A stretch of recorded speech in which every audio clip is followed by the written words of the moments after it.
but this is truly a global crisis. It is a hopeful sign that the need for forceful policy responses to the serious challenges we face is broadly recognized. So I think sort of taking up where James left off, a defining characteristic of the crisis has been a deepening adverse feedback loop in which the financial strains that he was talking about have caused economic weakness. That in turn has led to credit losses and heightened financial strains, and they contribute further to further economic weakness and so on. So we've got the problems that he described in the financial markets feeding back on lenders, lenders getting more cautious, causing problems in the economy, feeding back on lenders. The trigger for the crisis when it broke in the summer of 2007 was a weakening of the housing market, a sharp rise in delinquencies on subprime mortgages, as he described. These delinquencies were importantly the result of a breakdown in underwriting standards that reflected in part incentive problems in the securitization process that James was telling us about. Lenders did not see a need to underwrite carefully because they did not intend to hold the loans themselves. Moreover, based on experience over recent years, investors expected property prices to rise.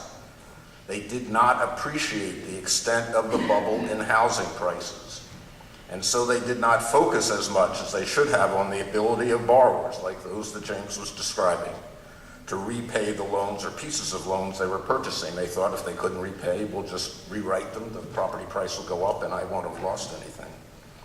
Complex and opaque securitizations of loans made due diligence on the underlying credits nearly impossible. As losses on subprime loans mounted, investors realized that even highly rated securities backed by subprime mortgages could face large write-downs. Prices of such securities declined sharply. Uncertainty about the extent of banks' mortgage-related losses and their potential liquidity needs to support off-balance sheet entities led banks to become much less willing to lend to each other and to other financial institutions. And the result of all this was a sharp widening of risk spreads in key funding markets. Leverage in the financial sector, which had contributed to higher profits during the financial boom, was now seen to be excessive. As financial firms moved to reduce their exposures, they became less willing to make markets. Liquidity in many securities declined.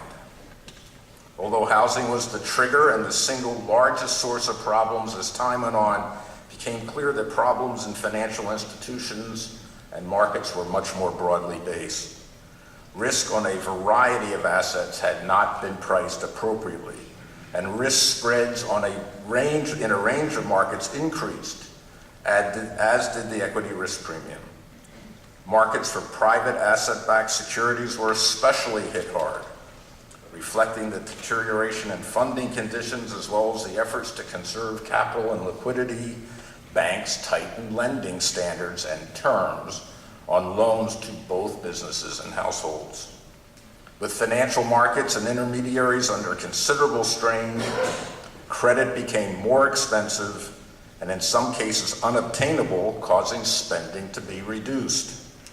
The weaker economy in turn contributed to further deterioration in asset quality and concerns about greater losses to come.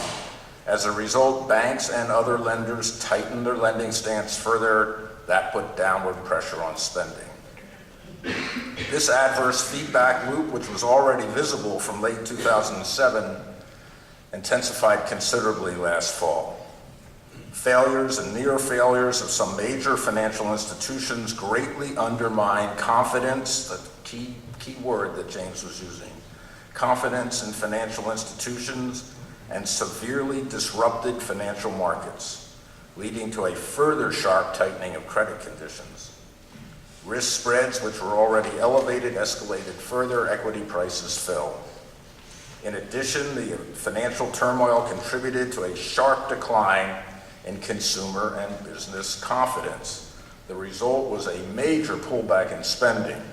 as consumers responded to decreases in wealth and the deterioration in their future employment prospects, and as businesses worried about the demand for their products cut back on capital spending and sharply reduced production to avoid an accumulation of unsold stocks.